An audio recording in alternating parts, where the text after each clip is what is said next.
Olá pessoal, aqui é o professor Marquinhos Reis, o seu professor do canal Suprema Química, e nessa aula de hoje nós vamos trabalhar uma propriedade periódica muito importante, que é o chamado raio atômico. O raio atômico, galera, é uma forma da gente medir o tamanho do átomo. E como eu estou falando aqui sobre propriedade periódica, eu estou querendo dizer no fato de o raio atômico a gente poder olhar pela posição do átomo na tabela periódica, a variação do raio atômico, tá bom? Vou até mudar de tela aqui para vocês, até peguei uma tabela periódica que eu vou mostrar para vocês, mas o que eu quero trabalhar com vocês aqui são algumas imagens dentro desse esqueminha aqui. Então vamos lá comigo. Bom, o raio atômico, então, igual eu estou falando para vocês, ele é uma forma de falar sobre o tamanho do átomo.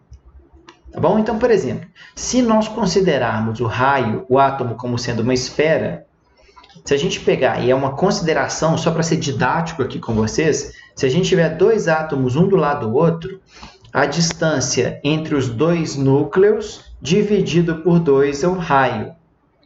Então, só para vocês terem uma ideia aqui junto comigo, tá, pessoal? Desse raio atômico. Eu tenho um núcleo com uma nuvem eletrônica, um núcleo com uma nuvem eletrônica, a distância entre esses dois núcleos, a metade dessa distância é o raio atômico, tá? Então, a gente está considerando o átomo como se fosse uma esfera. E como eu estou falando sobre isso em relação a uma propriedade periódica, significa que eu posso olhar para a tabela periódica e definir pela posição do elemento nela o raio atômico. Lembrando que na tabela periódica os átomos são descritos na sua forma neutra, ou seja, mesmo número de prótons e mesmo número de elétrons. Mas vamos lá. Eu quero analisar o raio atômico primeiro em função das... antes de olhar na tabela periódica, gente, eu vou voltando aqui um pouquinho, perdão, eu vou considerar o raio atômico, o raio atômico como sendo a distância do núcleo até o elétron mais externo. Então, do núcleo até o elétron mais externo, eu tenho um raio. Consequentemente, agora sim, raio grande, átomo grande, raio pequeno, átomo pequeno. Então, o raio atômico é uma forma de medir o tamanho do átomo. Tá bom? Consequentemente, pessoal, agora sim, analisando pela tabela periódica, deixa eu mostrar para vocês aqui uma tabela periódica. Analisando pela tabela periódica, igual eu estou mostrando aqui para vocês, nós temos na tabela periódica formas de interpretar o raio. Eu posso pegar na mesma coluna, que é na vertical, e no mesmo período, que é na horizontal. Tá bom? Nesse caso aqui, pessoal, eu vou analisar primeiro, vou analisar dos dois jeitos, mas primeiro eu vou analisar na mesma coluna em pezinho, assim, né? Coluna ou família, tá? Na mesma coluna, o que acontece é que à medida que eu vou descendo na coluna, o número de camadas eletrônicas vai aumentando e, consequentemente, eu vou aumentando o tamanho do átomo. Tá? Lembrando que eu estou olhando a coluna ou família na tabela periódica. Tá? E se eu analisar no mesmo período, para analisar no mesmo período, eu preciso de olhar a chamada carga nuclear efetiva, que é a atração efetiva que o núcleo positivo exerce sobre os elétrons, que são negativos. Então, um núcleo positivo, um elétron negativo, a força, entre aspas, que esse núcleo exerce de atração sobre esse elétron, nós podemos chamar de carga nuclear efetiva. E a carga nuclear efetiva, gente, ela varia no mesmo período, da esquerda para a direita, a gente aumenta a carga nuclear efetiva, porque a gente aumenta o número de prótons que o núcleo tem para uma mesma quantidade de camadas eletrônicas. Como assim, Marquinhos? Deixa eu mostrar para vocês isso de uma forma melhor. Vou colocar aqui de novo a minha tabela periódica. Cadê minha tabela? Aqui, a tabela periódica. No mesmo período, a gente vai ter, consequentemente, à medida que eu estou indo para a direita, um aumento do número de prótons. Por causa disso, um aumento da força que esse núcleo exerce sobre o elétron mais externo. Tá bom? Então, galera, eu estou falando da propriedade periódica especificamente do raio atômico, não custa lembrar. Eu já vou pedindo, pessoal, deixa o like. Comenta aqui embaixo se vocês querem alguma outra propriedade periódica sem ser o raio atômico também, tá bom? E compartilhe, compartilhe esse vídeo e se inscreva no canal. Não se esqueça, isso ajuda demais esse nosso projeto de Suprema Química crescer cada vez mais, tá bom? Então aqui eu tenho uma tabela periódica, mas eu quero voltar a trabalhar com vocês a ideia do raio atômico variar no período. No período, gente. O que é o período? É olhar na horizontal. Para a esquerda no período, eu estou diminuindo o número de prótons.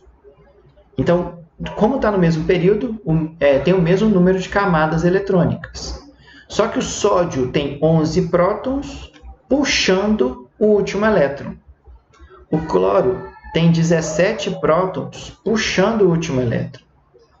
O que vai acontecer então?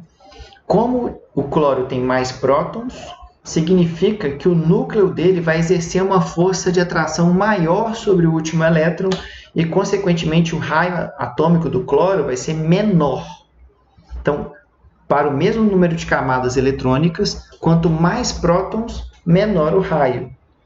Consequentemente, gente, o raio cresce da direita para a esquerda, no mesmo período.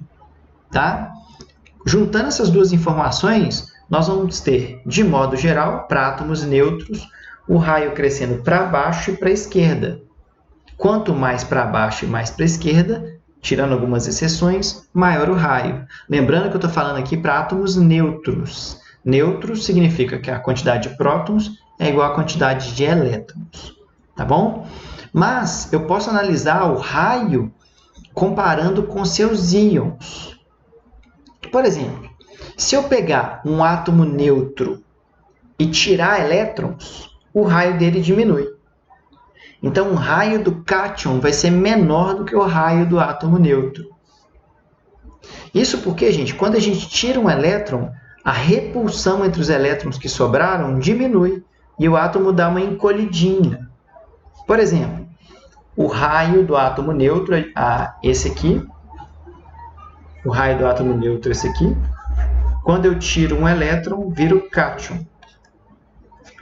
E quando eu coloco um elétron, à medida que eu coloco elétrons, o raio aumenta.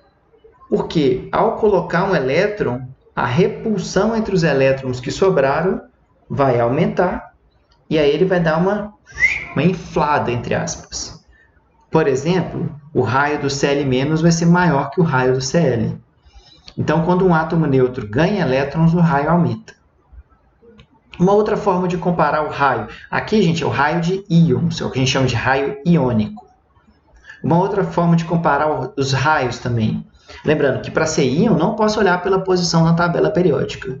Pela posição da tabela periódica é só para átomos neutros. Neutros são aqueles cuja quantidade de prótons é igual à quantidade de elétrons. Tá? Na tabela periódica, gente, convencionalmente, todos os átomos descritos na tabela periódica são neutros. Tá? Não significa dizer que eles são estáveis neutros, mas tudo bem.